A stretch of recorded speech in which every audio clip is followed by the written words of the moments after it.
ladies and gentlemen.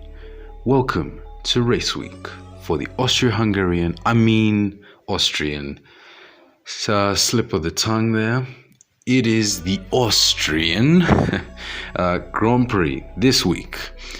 And, there's a lot at stake in terms of the championship, if you could still say it's the championship, or it is the Formula 19 car driver world championship, or just everything else, reputations on the line. But coming into the Austrian Grand Prix, I do feel like there are a lot of things, or just one thing we need to get out of the way.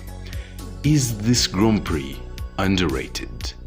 Now I know that sounds a bit silly, but the Austrian Grand Prix, I should say, is not as popular as the other races. Let me just give an example of past and present Grand Prix, such as, their close rivals or neighbors: the German Grand Prix, the Dutch Grand Prix, the British Grand Prix, the Italian Grand Prix, the Spanish, Monaco, and the list goes on, to be honest. I mean, there's a lot of classic and amazing Grand Prix you can think of that always deliver.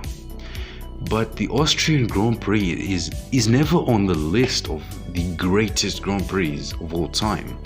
And I mean, if there even is such a list, then you might not even find it on the top 5. That's for certain.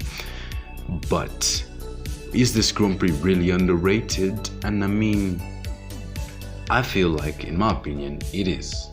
The Austrian Grand Prix isn't certainly my favorite Grand Prix on the Formula 1 calendar, even though it's been there for many years. And in the last few years, I mean, there have been more races around Austria than any other track. Let's take that out of the way and just think about that, because it is true. Between 2020 and 2021, we had 4 Austrian Grand Prix. Since 2014, we've raced at Austria more times than any track. Just think about that.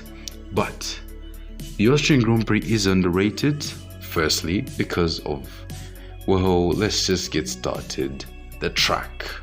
The Austrian Grand Prix circuit, called the Red Bull Ring, has had major changes from whenever it was built until now.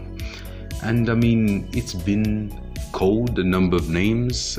It was first known as the Österreich Ring, and then you had the A1 ring at some point, which was quite okay.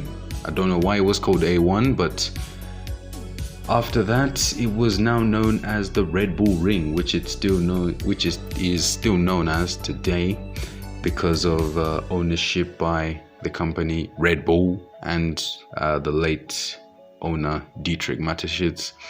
May his soul rest in peace.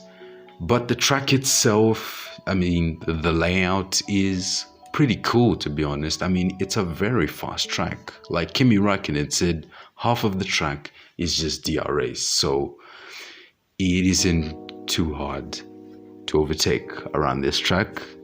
Kimi Räikkönen did say that, so don't mistake me. But the track, I mean, it's pretty fast flowing just for Formula 1, but for motorbikes it's something else as well. And I mean, there's about 3 DRS zones on this track. There could even be 4, not realistically, but just hypothetically. But there's a lot of technical corners as well. I couldn't say technical, but there's a lot of tricky corners that you could say.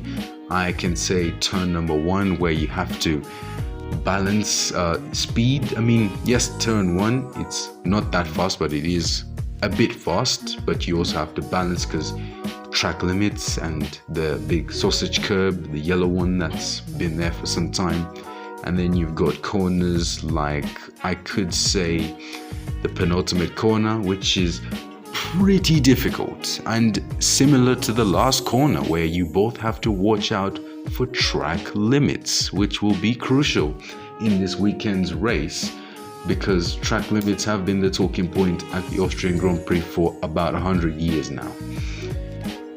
Next up on this list is the races. Now, the Austrian Grand Prix is really underrated when it comes to the Grand Prix it's had. I mean, let's give an example. Let's not say the whole races, but I mean, some moments in the race. 2016, for example, where Nico Rosberg had understeer and understeered into Lewis Hamilton's car in a fierce title battle that year, which Rosberg did win by beating Lewis Hamilton in equal machinery.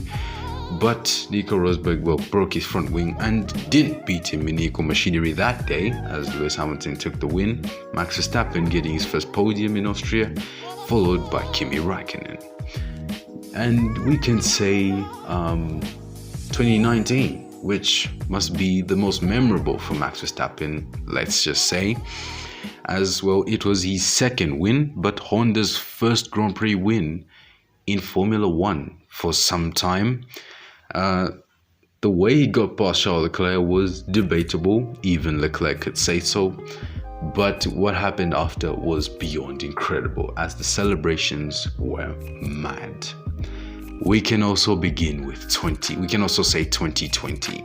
I mean, 2020, well, the most disturbed F1 season of all time, where we had to start on July the 5th, 2020, past halfway through the year. I mean, that was crazy enough for 2020, and it produced a crazy race. There were spins from Sebastian Vettel. I mean, for 2020, that was obviously. You had Lewis Hamilton hitting Alex Albon again, obviously, at the time. And, well, you had a very interesting podium, which had Valtteri Bottas having some more porridge to win that Grand Prix, the opening race. You had Charles Leclerc in a trash can of a Ferrari to grab second, and you had Lando Norris in a half decent, or you could say decent, McLaren to bring home a podium for the first time in his career, which was, I mean, outstanding. And then you had 2022. I've skipped 2021 for various reasons that we all know. And we had last year's Grand Prix, which was fantastic.